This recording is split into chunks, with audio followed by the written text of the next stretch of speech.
Radiance of the Seas in the first half of the year, and then Splendour of the Seas in the second half of the year will be the first two of what will most likely be 15 revitalizations over the next few years coming. So Radiance is done, and she got her new features, and she was very much refurbished, and she's back in service, and in fact she's heading over to Australia right now with an amazing array, particularly of specialty restaurants.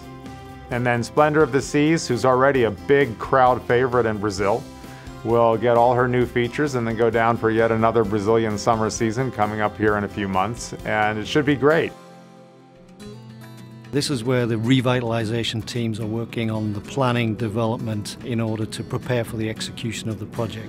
What we have mapped out on this board here is basically all of the revitalization projects and a smattering of new builds at the bottom.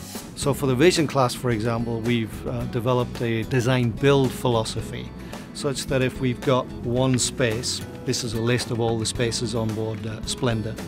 We have a similar number of spaces on board the next two ships, Rhapsody and Grandeur. So if we have the architects do the work and it's useful across the remaining ships, we turn that into a design build package. So each of the architects would work on a general arrangement plan just like this one, where each of the areas are split up into the different venues.